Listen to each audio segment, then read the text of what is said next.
यदा यदा हि धर्मस्य ग्लानिर्भवति भारत अभ्युत्थानमधर्मस्य तदात्मानं सृजाम्यहं परित्राणाय साधूनां विनाशाय च दुष्कृतां धर्म संस्थापनार्थाय संभवामि युगे युगे। जय जगन्नाथ। आज जो आलोचना करवा 21 दिन बढ़ी हे तुम मन थी 89-90 मसीह रज समय गोटा होता 14 दिनिया वर्षा कंटिन्यू लगी रही मन महापुरुष कहते एमती गोटे समय आसो ओडिशा रे 21 दिन भयंकर नदी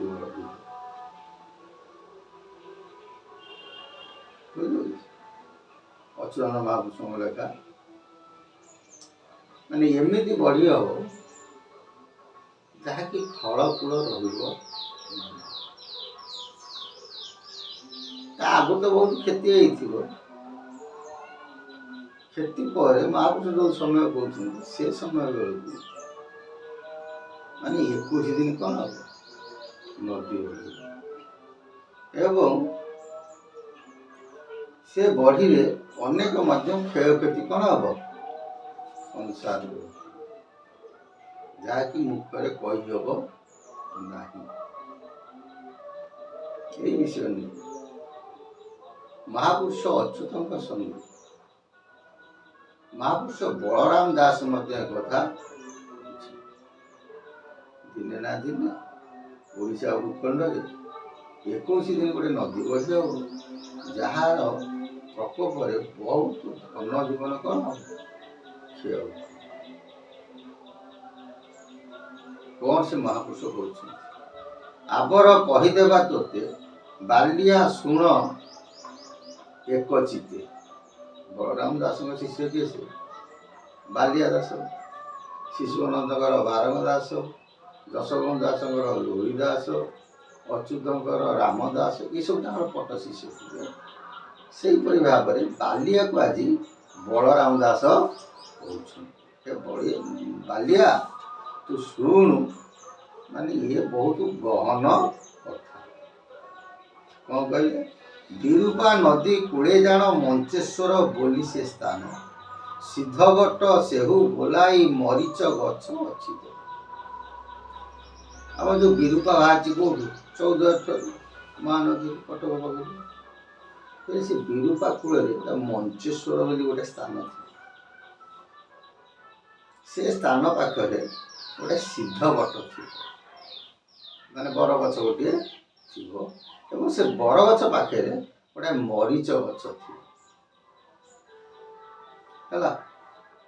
से मरीच गछर महिमा वर्णना करी हब नहीं से स्थान बहुत महिमा के कही पारे गुण सीमा जो सिद्धवट सहित जो मरीच गछ जो स्थान थी समय जलका पाखापाखि जो स्थान थी से स्थानर महिमा कई वर्णना करें किए कौन बलराम दास कहते क्या बाल्या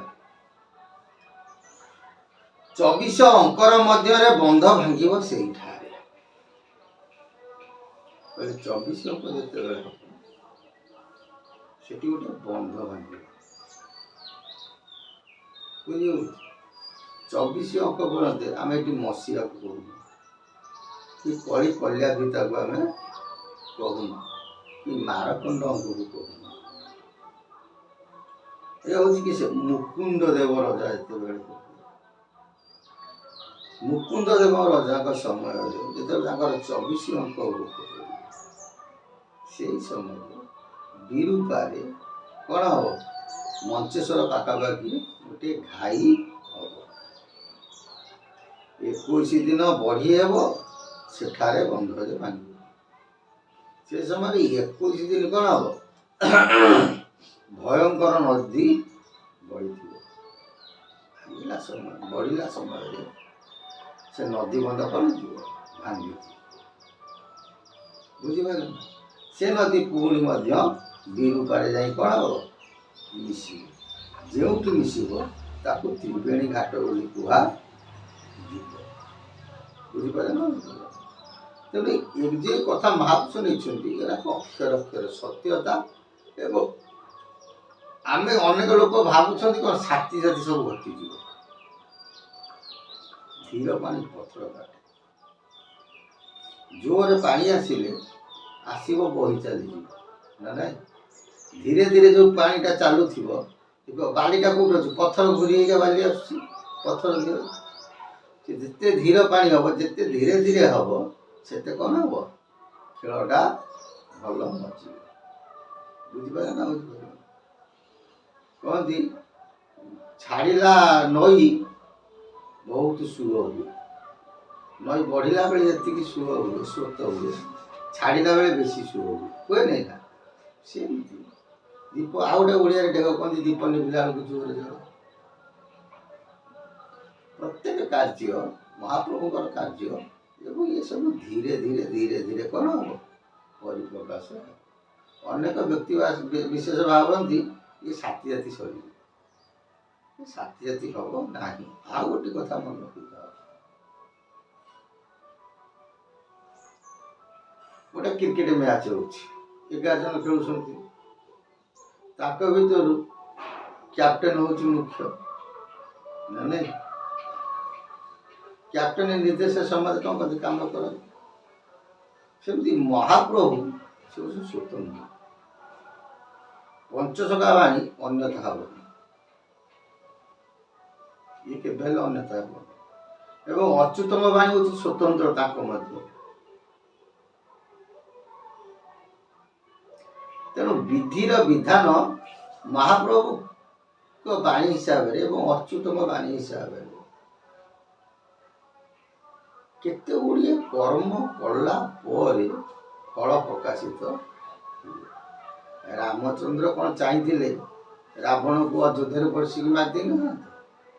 ସିଏ କାହିଁକି ଏତେ କଷ୍ଟ କଲେ? ଫେର ସେତୁବନ୍ଧ ପ୍ରତିଷ୍ଠା ହେଲା। ପୁଣି ତାଙ୍କ ସ୍ତ୍ରୀ କି କହିଲେ ରାବଣ ଫେର ଚୋରି କରିକି ନେଲା ସ୍ୱୟଂ ପରମ ବ୍ରହ୍ମ। ତେଣୁ ମର୍ତ୍ତ୍ୟ ମଣ୍ଡଳରେ ଜନ୍ମଗ୍ରହଣ କଲେ ମଧ୍ୟ ମାୟା ସମତି କ'ଣ ହେବ ଗ୍ରାସିବ। ସିଏ ଭଗବାନ ହୁଅନ୍ତୁ କି ନରଦେଇ ନାରାୟଣ। ମର୍ତ୍ତ୍ୟପୁର ହେଉଛି ମାୟାପୁର। ଏଠି ମର୍ତ୍ତ୍ୟପୁରରେ ଯିଏ ଆସୁ ତାଙ୍କର ମଧ୍ୟ ବିଧିର ବିଧାନ ଆଗେ ସମସ୍ତେ ନତମସ୍ତକ। ଗ୍ରହ ଗୋଟିଏ ଏମିତି ଜିନିଷ ସେ କାହାକୁ ଛାଡ଼େ। ଶିବଙ୍କର ଇଷ୍ଟ କିଏ? ସେ ଶନି। ଶନି ଯେତେବେଳେ ଶିବଙ୍କୁ ଗ୍ରାସିଲେ ସମୟ ଆସିଗଲା ଶିବ ଜାଣି ପକେଇଲେ। ଶିବ କ'ଣ କଲେ ଜଳରେ ଯାଇକି ବୁଡ଼ିକି ଗଲେ। କହିଲେ କାଳେ ମୋତେ ଶନି ଗ୍ରାସିଯିବ।